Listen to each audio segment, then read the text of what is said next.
Para encerrar esta sessão, chamamos ao palco o Sr. Ministro de Estado e dos Negócios Estrangeiros, Professor Dr. Augusto Santos Silva.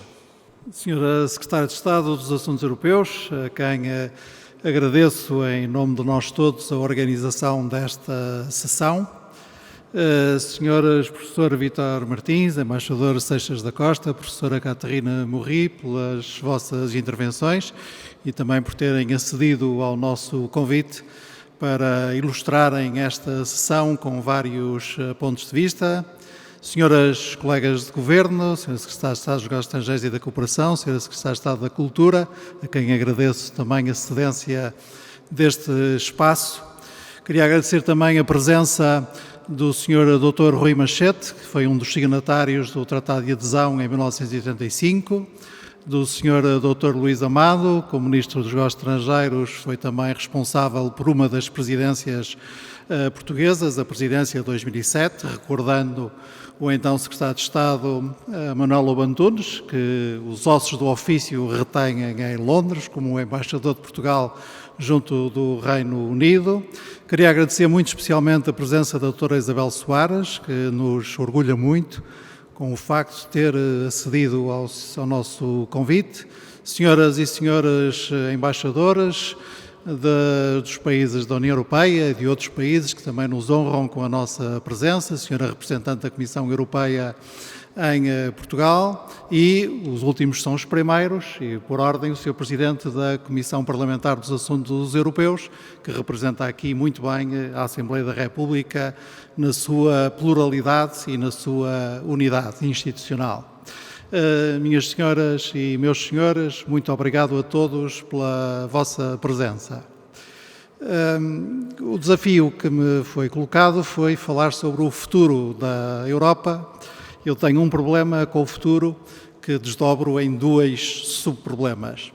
O primeiro problema é que não sei fazer profecias. O Voltaire dizia que fazer profecias era insultar o futuro e convém não insultar o futuro porque ele pode vingar-se.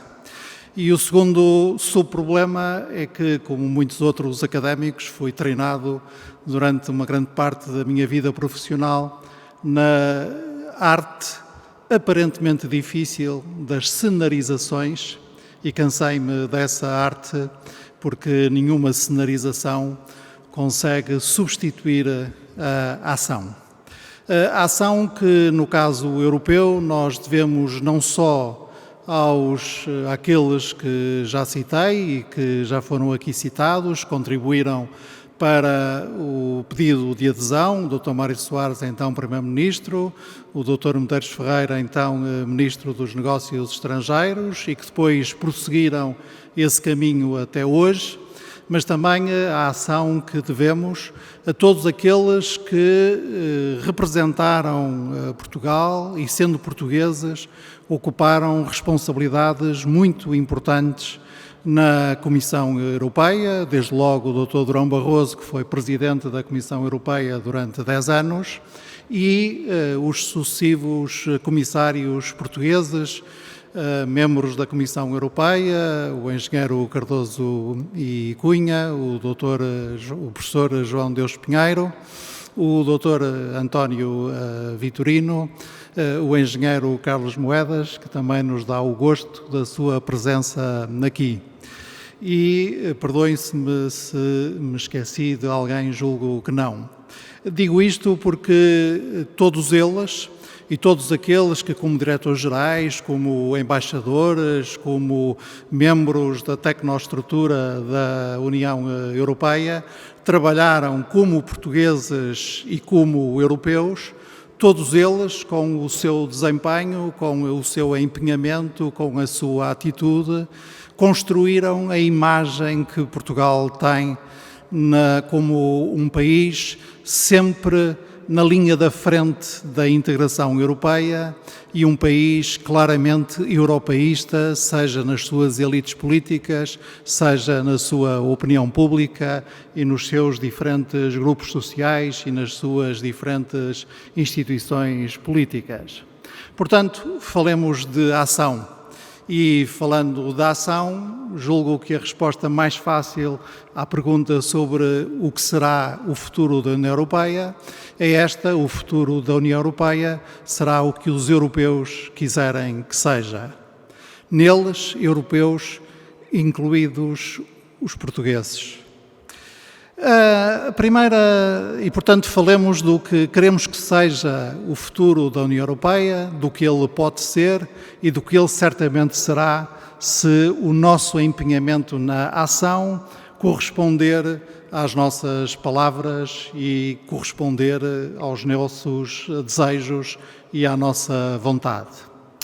E eu diria que do meu lado gostaria em primeiro lugar e de forma muito importante que o futuro da União Europeia significasse uma continuidade nos traços fundamentais que caracterizam a Europa e o seu projeto de integração.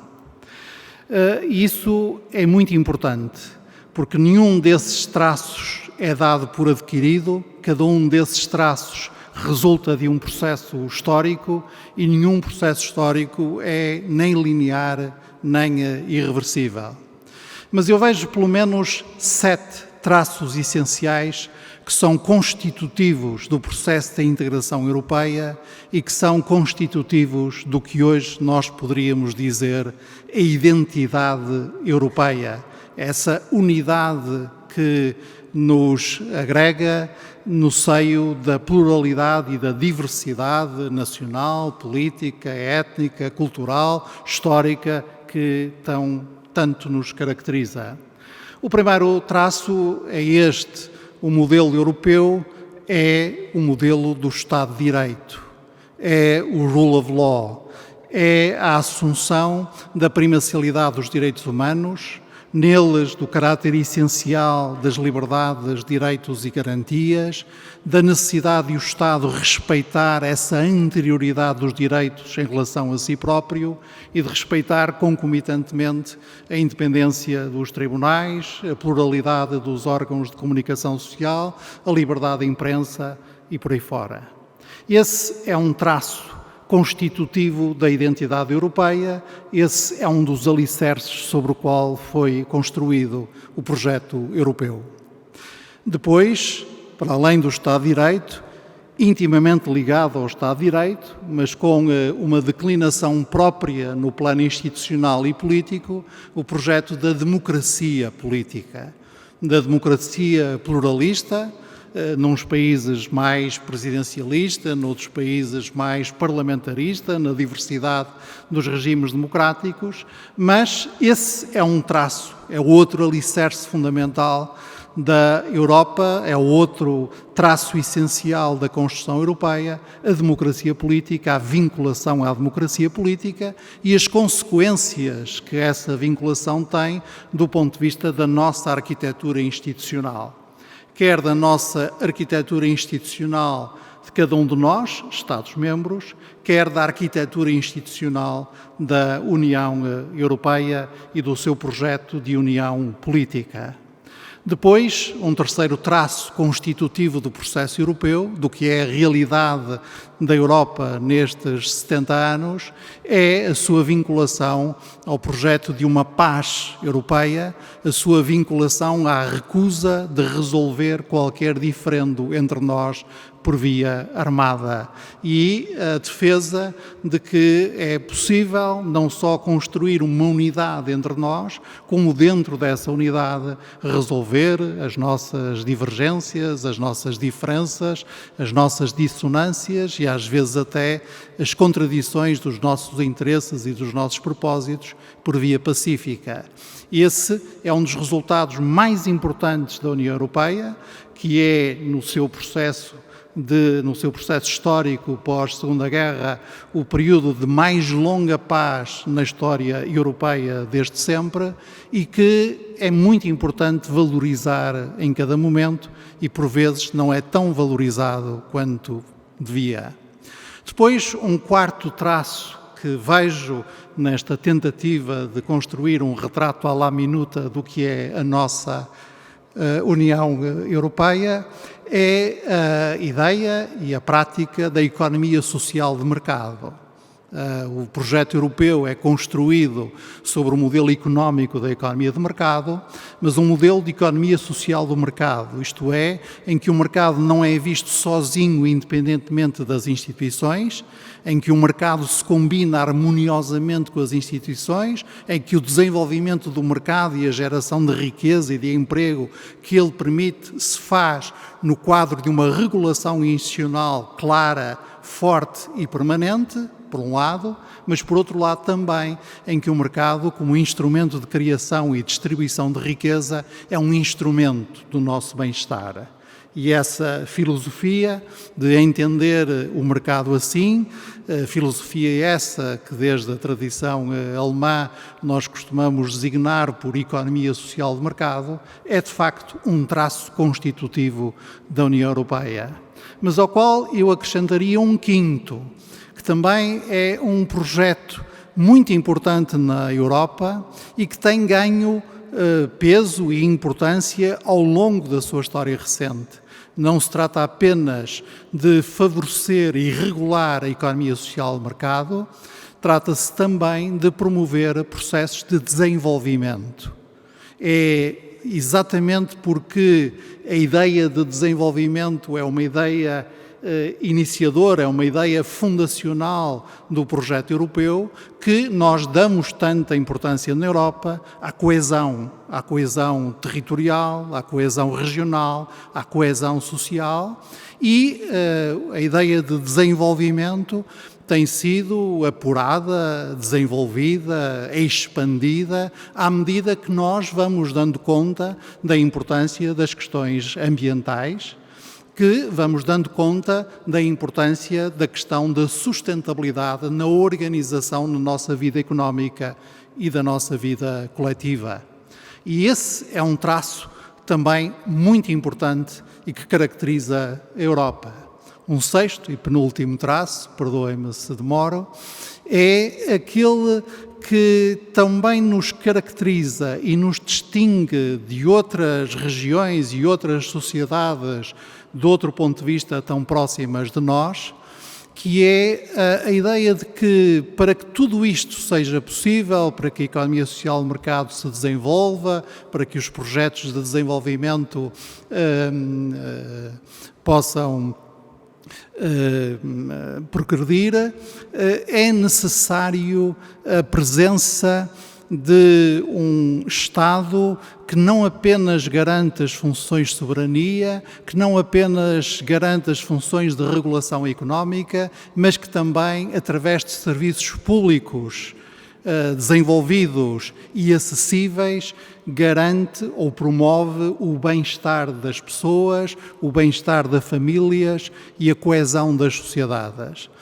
Quando nós fazemos a distinção entre o nosso modelo, que agora podemos dizer europeu continental, e modelos anglo-americanos, tão próximos de nós de tantos pontos de vista, essa identidade que nos caracteriza a nós salta à vista desarmada. E finalmente um último traço, por ser o último não é o menos importante, e que é talvez o mais difícil de definir, mas todos nós o intuímos, que é, digamos assim, um método nosso, uma certa maneira nossa de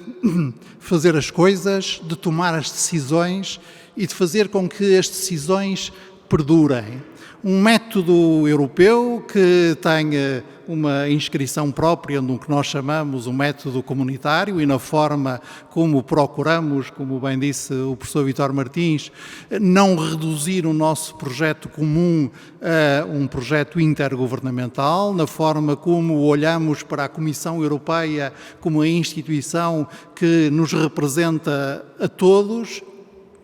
e a forma como declinamos tudo isto em termos da nossa engenharia institucional e da nossa arquitetura institucional muito própria e muito complexa, mas também, e para mim agora o mais importante, o método que nós temos de ir lidando com as crises, de cada crise fazer uma oportunidade para dar um passo em frente, às vezes encontrando as soluções mais engenhosas, às vezes aparentemente à primeira vista as mais absurdas, mas que vão provando bem, como esta última que estamos à bica de conseguir consumar e que consiste em inaugurar uma coisa sobre a qual nos vamos pôr de acordo na condição de não lhe chamarmos o nome que ela mereceria. E, portanto, a Comissão Europeia irá aos mercados em nosso nome, levantar dinheiro em nosso nome, sob nossa responsabilidade e com a nossa garantia, que distribuirá depois por nós, segundo critérios, regras, chaves de repartição que haveremos de pactuar. Tudo isso mereceria um nome, mas a condição para que a coisa seja possível é que o nome não seja dito. E este método europeu de às vezes fazer aproximações oblíquas, quando as aproximações frontais criariam entre nós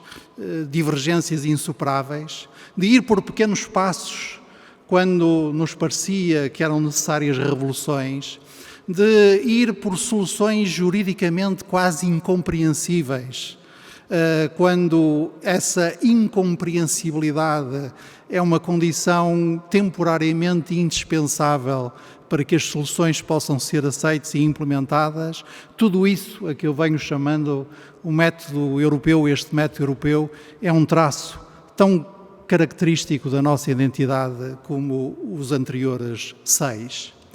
E nós encontramos democracia política em muitas é um exagero, mas enfim, os políticos como os publicitários são exagerados,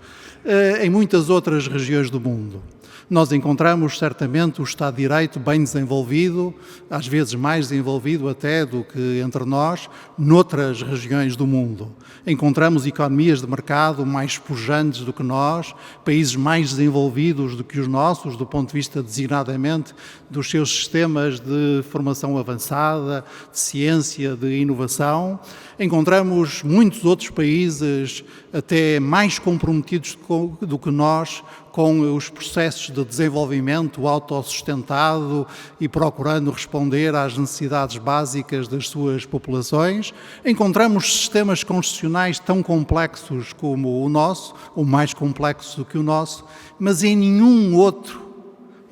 outra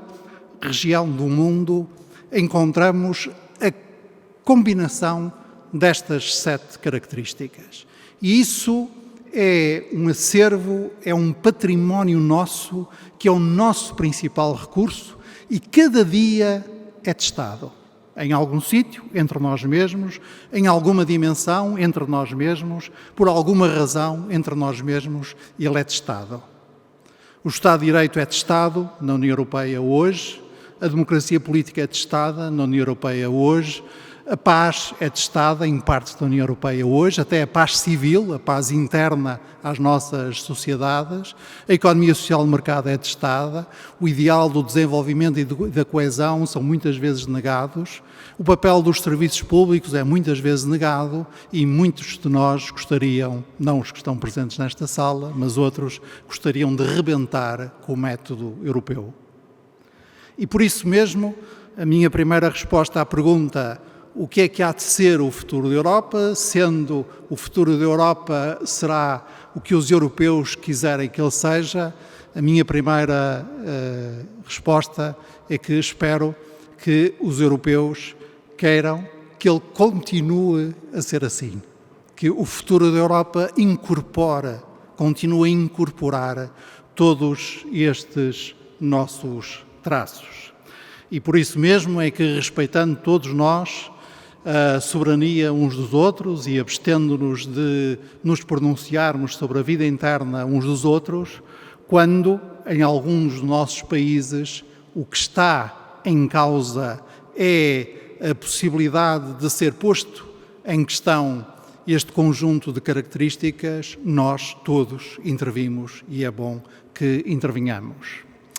A segunda forma que nós devemos respeitar quando procuramos perceber o que nós queremos que a Europa seja, a Europa sendo o que nós quisermos que ela seja, é a forma de atualização, de adaptação, de atualização deste património que é nosso. O que é que nós precisamos que a Europa seja hoje, para que continue a ser o que tem sido, e o que é que nós queremos, de que forma é que nós queremos que a Europa evolua. Aí a nossa tarefa está aparentemente facilitada. Tão facilitada que essa facilitação converte-se numa dificuldade. Nunca vi organização que mais produzisse planos de ação, estratégias, livros brancos, livros verdes, novos planos de ação, novas estratégias, novas agendas, novos livros brancos, novas estratégias, novas conclusões, novos livros brancos, novos livros verdes. Eu próprio tive que desistir, sendo conhecido por ser um compulsivo leitor de estratégias, agendas e planos de ação. Não há praticamente nenhum conselho que nós não aprovemos novas estratégias e agora na preparação da presidência portuguesa da União Europeia e na preparação do programa do trio, uma das primeiras coisas que nos causa, pelo menos a mim, me causa um certo pavor, é a quantidade de estratégias que estão prometidas até começar a presidência e que já estão prometidas para durante a presidência. E, portanto, isto facilita a nossa vida, porque escusamos de pensar nós próprios em estratégias, planos de ação ou propostas de novos livros brancos, mas essa facilitação acaba por ser uma dificuldade, porque torna-se muito difícil fazer escolhas. Felizmente, os líderes europeus, em 2019, fizeram uma escolha fundamental que verteram num texto bastante enxuto e claro, a que chamaram, e bem, a Agenda Estratégica da União Europeia 2019-2024. E, portanto, a minha sugestão para esta segunda pergunta que devemos fazer, como é que a Europa se deve atualizar, como é que a Europa se deve adaptar aos tempos de hoje, o que devemos fazer agora, a minha sugestão é muito simples, é que tenhamos nós este encargo, assumamos nós esta responsabilidade de levar à prática a agenda estratégica que nós próprios escolhemos e cujas opções do ponto de vista, digamos, da estrutura interna da União Europeia são claras e são muitíssimo consensuais entre nós. Basicamente trata-se de a Europa estar preparada para o conjunto de transformações e de transições que é inevitável fazer. A transformação digital da nossa economia, mas também da nossa educação, da nossa administração pública, da nossa vida cívica, a transição verde, a transição para modelos económicos e de vida social mais sustentáveis e uma dimensão essencial dessa transição, que é o combate às alterações climáticas, a promoção da biodiversidade, a defesa da enorme riqueza ambiental que são os oceanos e uma outra dimensão essencial dessa transição, que é a transição energética, a descarbonização das nossas economias, o recurso sistemático a energias renováveis e a isso se deve acrescentar, ainda no plano da nossa organização interna, o colmatar de certas falhas ou deficiências ou menores realizações que vamos registando ao longo do processo de construção europeia. Nós hoje temos mais consciência de que a União Europeia tem de ser mais autónoma, tem de ser mais afirmativa, tem de ser até mais soberana e a recente crise em que estamos ainda envolvidos obrigou-nos e obriga-nos a repensar muito seriamente alguns dos pressupostos da evolução económica das décadas mais recentes. O processo de desindustrialização da Europa, a externalização sistemática para outras regiões do mundo da produção e distribuição de bens públicos que, afinal, hoje percebemos melhor, são essenciais e estratégicos. Tudo isso leva a que à transição digital, à transição verde, à transição energética, nós tenhamos de acrescentar hoje com muito mais força aquilo a que vamos chamando a resiliência da economia europeia. E o programa do trio de presidências tem esta lógica. E eu digo que sou capaz de resumir numa única frase o programa do trio das presidências alemã, portuguesa e eslovena. Esta frase é levar a cabo os processos de transição que nós temos de vencer, dando mais importância à questão da recuperação e da resiliência económica e com um novo sentido de urgência na nossa ação. Nesta frase se resume o programa do trio de presidências. E temos dito que haverá um encaixe perfeito entre as três presidências,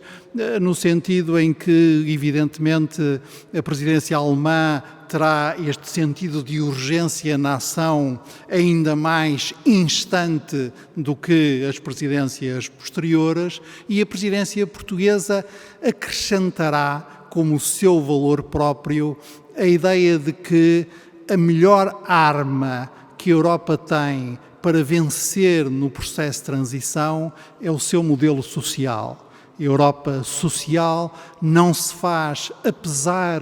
do crescimento económico, não se faz para limitar o crescimento económico. A Europa social é a base da forma como nós concebemos e praticamos a geração de riqueza, a geração de emprego, a geração de rendimento e a sustentabilidade dos nossos serviços, das nossas sociedades e dos nossos Estados.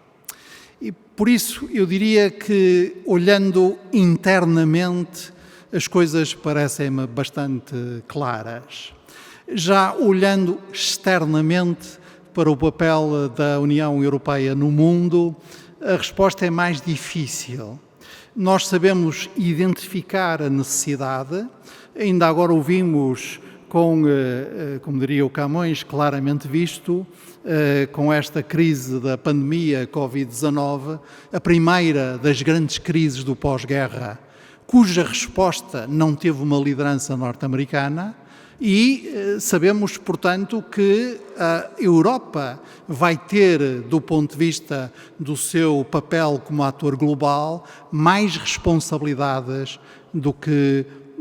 tinha há poucos anos atrás. Agora, como é que nós podemos assumir essas responsabilidades? Como é que nós podemos posicionar-nos, nós, União Europeia, no quadro de um mundo em alguma convulsão geopolítica? Essa resposta é bastante mais difícil, mas nós temos elementos para consegui-la. Em primeiro lugar, a nossa própria consciência de que o mundo é e será cada vez mais multipolar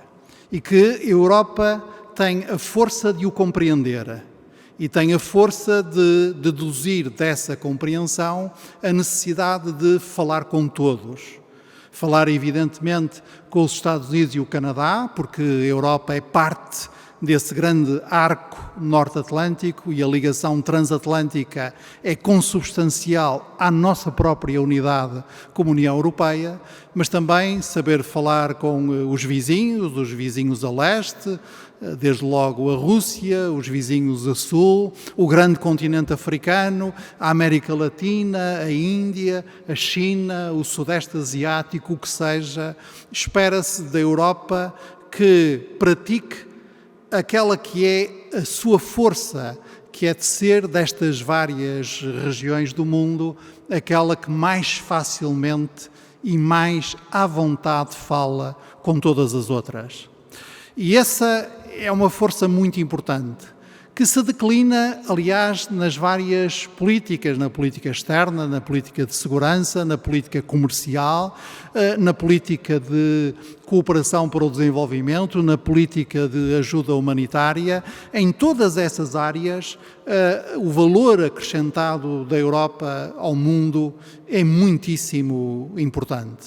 Depois, a lógica multilateral, que é ela própria a lógica que preside a União Europeia, que para todos os efeitos é também uma organização internacional na qual nós praticamos o multilateralismo, às vezes com discussões infindas até chegar a um consenso que nos una, e a forma como a Europa defende e pratica o multilateralismo, quer como método, quer como uma constelação de regimes internacionais. Mas, para isso, nós precisamos de ser mais ativos. Nós precisamos de liderar várias agendas multilaterais para que elas tenham vencimento. A agenda climática, a agenda do desenvolvimento sustentável, mas também a reforma da Organização Mundial do Comércio. E nós somos, talvez, a região do mundo que está em melhores condições de deitar fora os desmandos da hiperglobalização sem deitar fora ao mesmo tempo a globalização. Ter mais atenção aos processos de regulação global sem cair nas derivas de protecionismo ou de mercantilismo fora do tempo. Também aí os próximos 18 meses são muito importantes, porque nos próximos 18 meses nós testaremos a capacidade da Europa de se relacionar positivamente com cada um destes atores. Precisamos de mudar para isso, certamente nós estamos sempre a mudar. Precisamos de refletir sobre a nossa capacidade institucional, certamente precisamos sempre, mas não devemos olhar para as coisas na direção errada. A direção errada é a direção que olha dos tratados para a realidade das coisas, dos papéis para as pessoas, do direito para a vida. A direção certa é a direção que olha das pessoas para os tratados, da realidade para as leis e da vida para o direito. E é isso que nós esperamos da Conferência sobre o Futuro da Europa, que se dedique a uma discussão sobre políticas com as pessoas, melhorando certamente as nossas formas de auscultar as pessoas e de fazer participar as pessoas, mas nunca esquecendo que a nossa força principal é que nós somos a unidade política de 27 Estados soberanos e que nós somos o mosaico constituído por uma enorme diversidade de nações, diversidade histórica e diversidade contemporânea. Creio que Portugal e os portugueses participarão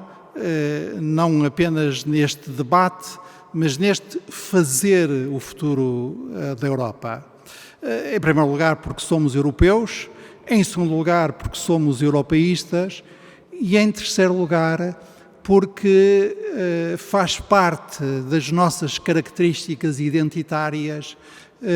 sermos europeus que olham para fora da Europa e sermos, como dizia o Fernando Pessoa, no primeiro poema da mensagem, quando a Europa olha para